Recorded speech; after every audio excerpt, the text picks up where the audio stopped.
Wrestling fans, what's going on, man? It's Black Couch Booking here with a brand new video. If you're new to the channel, please like, comment, subscribe. I promise you will not be disappointed. And if you're old to the channel, what's going on, Couch Crew? You already know the vibes. You already know how I'm feeling. I'm trying to get my energy up. I literally just finished Raw on Netflix. Monday Night Raw, Netflix first episode. And it was 3 hours, which was very surprising to me. I hope it was surprising to y'all as well. So if you're watching this, it's the next day, and I said, you know what, I want to drop it early in the morning. So not only am I recording this video right after the Raw, I got to edit the video. Hopefully not. Maybe I was lazy and didn't throw in any pictures. And if I threw in any pictures, it was pictures of my TV screen because there are no official pictures up yet. Sorry. But I wanted to get this out as soon as possible. So let's get right into it, y'all. Follow me on Instagram at Real Black Couch Booking. If you want to join the Discord, have great conversations, links in the description down below. So, Raw on Netflix. What are my thoughts? Well, first things first, right? I had fun. I did. Show was a little long, like I just said. I thought it was just gonna be 2 hours or maybe even 2.5 hours, but 3 hours is crazy. Especially if you're on the East Coast. That means you watched it from 8 to 11. Now, if you in Cali and all that, you know, I could have probably did, you know, 5 to 8 with no problem. But it's 11 o'clock right now as I'm filming this. And, you know, as you get older, bruh, I was ready to go to sleep like 9:30. Anyway, great introduction. You know, shout out to Triple H, I will say. The way he narrated the intro video was dope. And you know what? He really set the tone and really, you know, set the crowd. And speaking of setting the tone, The Rock came out first. I wish The Rock wouldn't have spoiled that he was going to be there at Netflix, but I guess, you know, you wanted to simmer down people's expectations and just say, hey, I'll be there, don't worry, you know, and I understand why based off of what happened later on in the evening. But yeah, man, The Rock, the most electrifying man in sports entertainment. And I will say the surprising thing about The Rock's promo, gave a shout out to Cody Rhodes. I'm a little confused as to what's going on. Shout out Cody Rhodes. He even shouted out Cody Rhodes before his own cousin Roman Reigns. Every time he said, I need to give a special shout out to this next guy, I genuinely thought he was going to shout out Triple H or maybe even Vince McMahon. But to shout out Cody Rhodes is very interesting to me. And I think that's going to be a part of the story. I think it's going to be a play on what's to come next. I mean, obviously, it could just be that breaking kayfabe and he's just really showing props to Cody Rhodes so the fans could show props to Cody Rhodes. Because also, I'll talk about it later. Let me not jump the gun. Oh, real quick. The ring being covered in advertisements. I hate it. Now, the black ring is dope. The blue ring on SmackDown could have been dope. It's dope. It's a dope concept. The different ring colors is dope. A black ring for Netflix and a blue ring for SmackDown is dope. My issue is, though, it reminds me of the old UFC where they had all the ads all over the ring. I don't really like it, man. Like, I think it looks kind of weird to me. If they just would have had Netflix and a big W, that would have been fire. But you got Snickers and Cricket and all that. I hope they don't do that every week. And if they do, obviously we'll get used to it, because I didn't like the Prime in the middle of the ring either. But the Prime isn't as annoying as seeing 7 advertisements in the ring. But it didn't take me out of the show. But it was just one observation that I was like, oh, brother. And I will say, to start off the match, as far as the night goes, starting off with the first match being Roman and Solo. Now in hindsight, Roman versus Solo should have been the main event. I'll tell you why when I get to the main event, but Roman versus Solo should have been the main event now. Now that I see what happened, it should have been the main event. Roman vs. Solo was a cool match. You know, not a 5-star banger. I think Solo held his own. I don't think Solo got squashed, but Roman Reigns kicked out of a lot of stuff that was very questionable.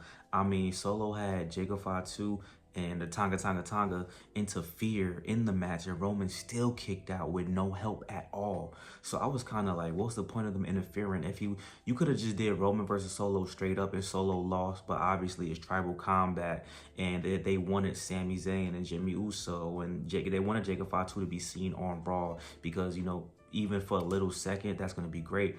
And also, what they really wanted to do was to bring out Kevin Owens. And that was actually a good surprise that Kevin Owens came out. I was not mad at that. But obviously, I knew Cody Rhodes was going to interfere. But the fact that Cody Rhodes went backstage, told him to play his music, then came out was hilarious because he was already out in the front row when The Rock acknowledged him and shook his hand and said, "Hey, how's Mama Rhodes doing?" or whatever he said. So the fact that Cody Rhodes went backstage just so his music could hit is absolutely hilarious, and his boss as fuck. I'm not gonna lie, that's hilarious. But yeah, man, cool match. I mean, Roman won, which he should have. I think that was the right choice. I wanted Solo to win because I thought that you could have progressed the story, like giving The Rock a reason to do something. And at the end of the match, The Rock came back out and nothing happened. I thought The Rock was going to beat up on Roman Reigns, but nothing happened. And then The Rock kept giving him the side eye. The camera kept trying to get away from The Rock, but The Rock looking at him like, And I was like, bro, okay, clothesline him, hit him, clothesline him, hit him, do something. It never happened. I was like, bro, I thought The Rock was about to something. I would have loved for The Rock to hit Roman Reigns with rock bottom or something like that, man. Oh my gosh. And if I keep looking down, look at them notes. I got my handy dandy notebook, 2 pages of notes. But yeah, man, Kevin Owens interfering was dope. Part of the match. Jacob Fatu is a monster, bro. I love that moonsault he does. Soul Sikoa looked good in this match. Like, for some people, this might be their first introduction to Soul Sikoa. Shout out to Expert Level Wrestling. We was talking about this. I hopped on his stream for a little bit, and I hopped on Ricky the Shadows watch along for a little bit. And he was saying, like, this was a lot of people's first introduction to Solo. Like, he could have looked a little stronger, or could have just been one-on-one straight up, because a lot of people might find Solo dope, and then the way he just lost is kind of whatever. But I mean, and shout out to Solo, man. For what it's worth, been a great run in my opinion. Now he has to acknowledge Roman Reigns whenever that happens, but I think Solo had a great run as the fake tribal chief, whatever the case may be, and I really enjoyed it. Yeah, I wish The Rock would have hit Roman though. That would have been the icing on the cake. But don't worry, we're still gonna get the story we want, or the story that we deserve. So we'll see. And next, like the beginning of the show, which is hit, and then John Cena came out with a fire promo. I'm gonna miss John Cena, bro. When it's all said and done, John Cena is one of the greatest to ever do it. And when he officially retires, I'm gonna be sad. And I was never a big John Cena fan. I was an Edge, Randy Orton type of guy. But as I got older, I acknowledged like John Cena was really that guy. He really carried the company for a long time, and he gave this whole thing about how he doesn't think he's gonna be world champion. John Cena hasn't won a singles match in over 2,000 days. That is absolutely asinine. That can't. I hope he's lying. I hope he's lying. I hope it's cap. But if John Cena didn't win when's the last singles match John Cena won? He might be right, bro, low key.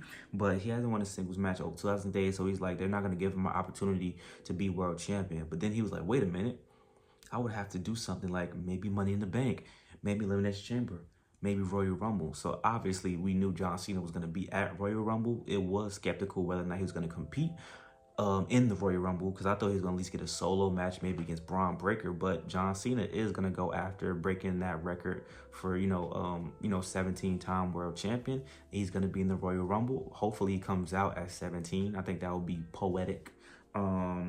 So yeah, man, him saying that I don't know if I'm gonna win is to me almost like a nod, like, don't worry, we got y'all fans. John Cena's gonna win, or his last match is gonna be for the championship. He's gonna lose, and it's gonna be like a poetic type of thing. I want John Cena to get that 17th championship and just vacate it the next day. That could be his retirement thing. I think that would be cool. It don't gotta be at WrestleMania necessarily, in my opinion. I think he could just win the title on whenever his last match is in December, and I think that would be a good way to end his story. But that's just me. Shout out to John Cena, man. Great promo. Like I said, the beginning of Raw on Netflix, hit. And you know what? I'm not even gonna lie. I was still in it when we got Rhea Ripley versus Liv Morgan. I'm not mad that Liv Morgan lost. I said Rhea Ripley's probably gonna win, but I was just pulling for a chance for Liv Morgan to win because there's so much you can do. But Rhea Ripley did get the win. It was a cool match. I didn't like the finish. Rhea hit her with 2 riptides, I believe, and it was kind of like, okay, Dominic still could have interfered at the last second. I think Raquel could have still got up and interfered. It's not like Rhea took everybody out and there was no way that they could interfere again. If they interfered for the first like 2 pin attempts that Liv Morgan had, why couldn't they stop Rhea?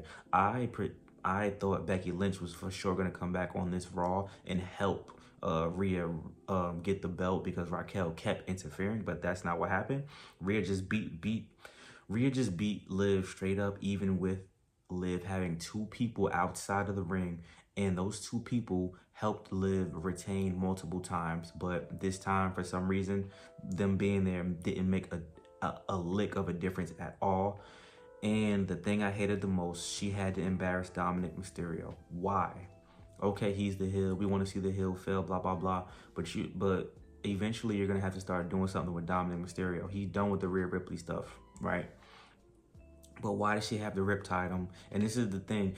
People was teasing, oh, well, maybe they're going to do a one-on-one with Dominic versus Rhea. No, they're not. But she absolutely embarrassed Dominic Mysterio.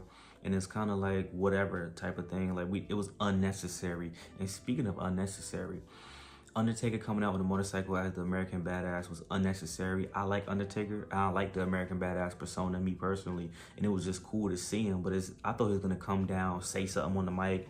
Literally just came down, rode the motorcycle, came back, and posed with Rhea Ripley just to make Rhea Ripley look more cool. And listen, that's your champion. That's who you want to build up, Triple H. Rhea Ripley has had 2 losses since 2022. That is absolutely insane. That's who you want to, that's the megastar, that's the person you're building up. Cool, but only 2 losses in 2-3 years is crazy. It's absolutely crazy. Roman Reigns might have more losses in the last 2-3 years than Rhea Ripley. Think about that for a second. That's crazy. And we're not just talking about singles, we're talking about matches in total. Like, that's absolutely insane. But the person that was supposed to won. Like I said, tonight was a lot of the person who was supposed to won the match, which is cool because this is the first Raw on Netflix, and you want to set that tone for people who are just watching for the first time. You know what I'm saying? That the good guys win and stuff like that. And then we saw a very good backstage promo. Chad Gable, shout out to my guy Chad Gable, American Made, and he said, listen, I want to fight. People say I got a problem beating luchadors. I want to fight the best luchador, and obviously it's going to be Penta. But I will say, why does Chad Gable got to be the one to get his ass whooped by Penta? That's what I'm kind of stuck on that. I'm not going to lie. I don't see why Chad Gable got to be the one to get his ass whooped by Penta. You could have had Penta come back and beat anybody else, bro. Like Chad Gable talked about, I'm gonna win a singles championship in 2025. I don't think so, pal, because they about to have you look like a joke against Penta. Penta about to beat the out of you, and it's not gonna be pretty. Like, Penta could have came back. I'm trying to think, who's another heel he could just came back and he could have came back and beat anybody. Like, you know, it's going to be a good match because it's Chad Gable. Hopefully it's not a squash. If it's a squash, I'm going to be pissed. But if it's a good match, then it's acceptable. But Chad Gable don't need to take this L. Like, come on. Penta about to trash, bro. And I think this is the point where I got taken out. For sure. This is the point where I started getting restless and the crowd got restless. Travis Scott. Okay. I like Travis Scott. The best Travis Scott album is Birds in a Trap, in my opinion, and Astroworld is next. Comes out, the crowd smoking a blunt. I mean, it's Netflix. We heard a lot of cursing throughout the night, and you know, The Rock promoting drinking and driving. I'm just playing Rock, but he took a sip of his Terramana and then got in his truck. It's absolutely hilarious. But Travis Scott smoking weed, and then Pat McAfee like, oh, he lighting the sage. Like, man, listen. I don't got a problem with people who smoke weed. I don't smoke weed personally. You know, I be hitting that hookah though.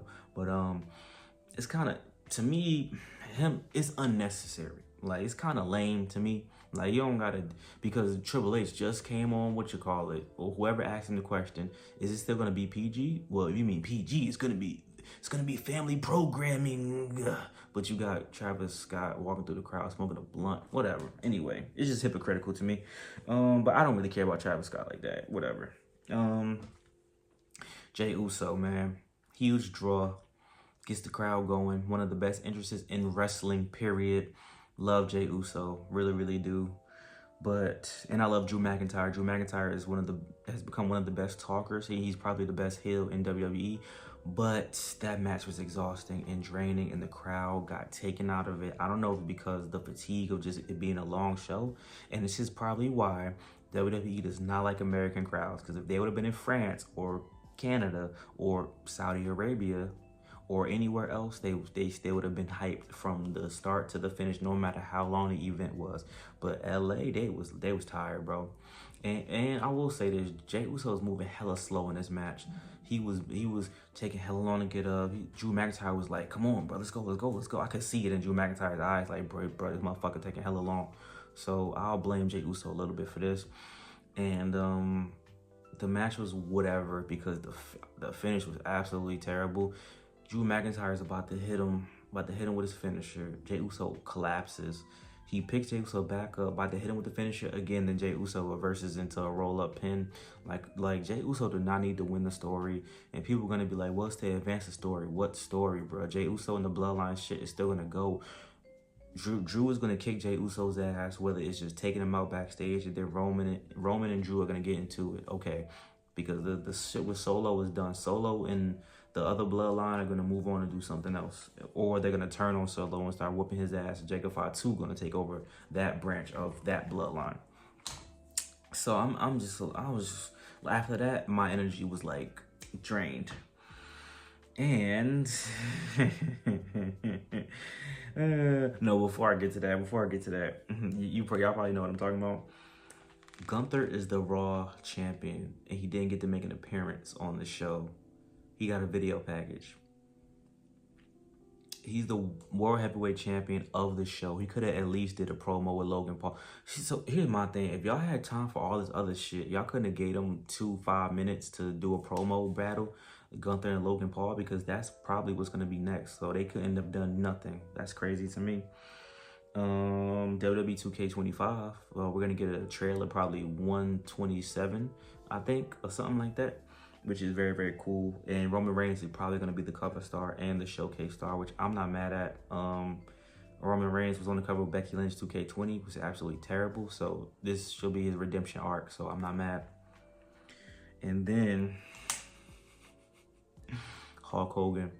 That crowd was relentless on Hulk Hogan, bruh. I did not expect that. Because once his music hit, it popped. And I was like, okay, whatever. Let's hurry up and get this out the way. He's going to promote the beer stuff, blah, blah, blah. But then the crowd started turning on him, booing him, saying things. I was like, yo, I did not expect for the crowd to go crazy on Hulk Hogan like that. And listen, I'll be mature. I don't like Hulk Hogan. Not even for the racist stuff. I just never was the biggest Hulk Hogan guy. Him and NWO was hella cool, and his theme song slaps. His theme song is one of the hardest theme songs ever, but I was never a big Hulk Hogan fan. His finisher is a leg drop. The man is ass, but he was a draw. He was basically the Magic Johnson, Larry Bird, Michael Jordan for WWE. He's the reason why WWE is still around, but people don't forget.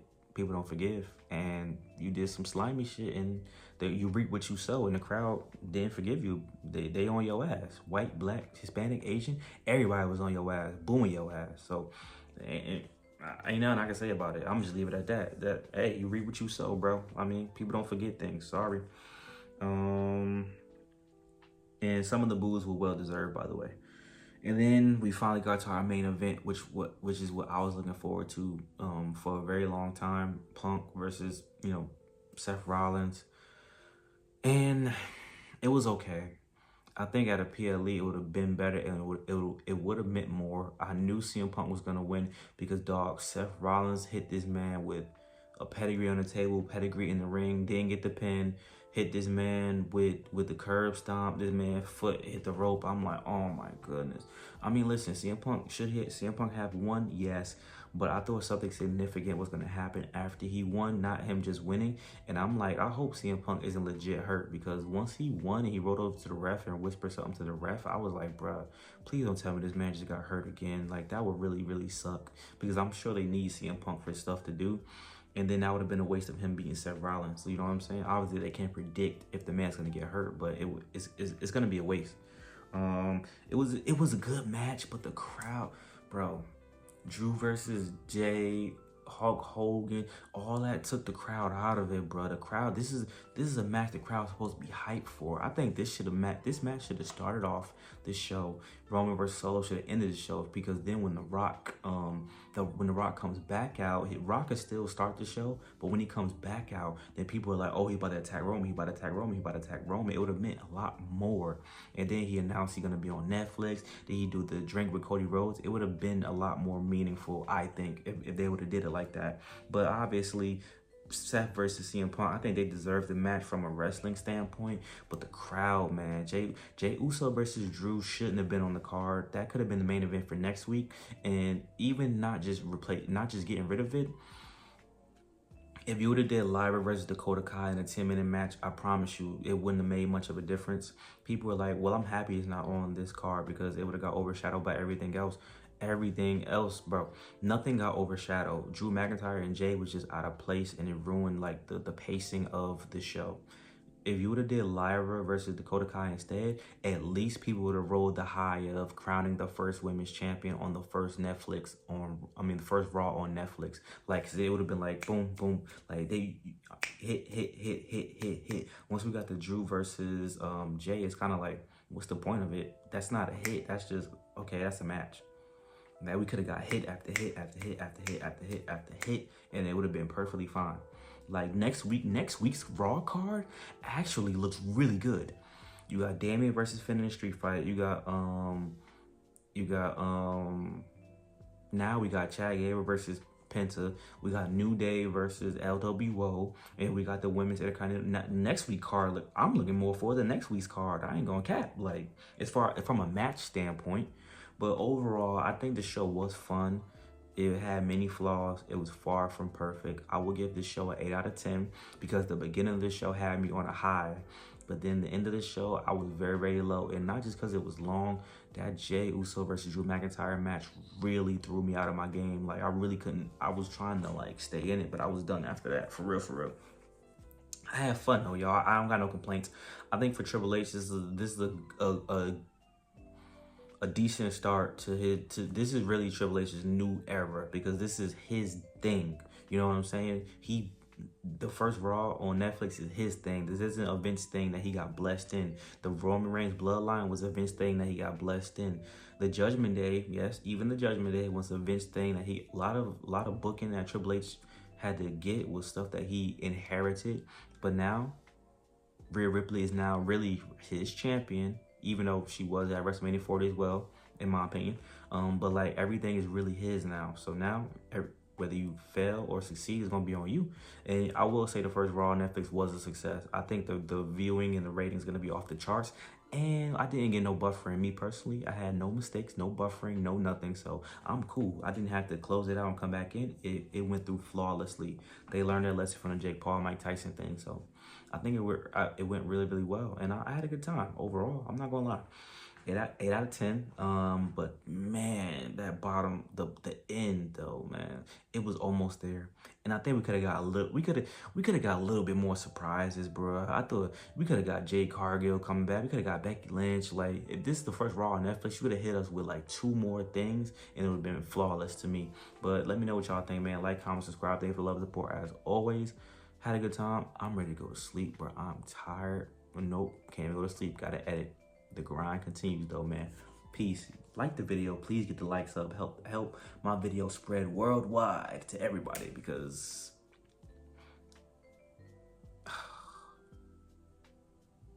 I'll talk to y'all later, man.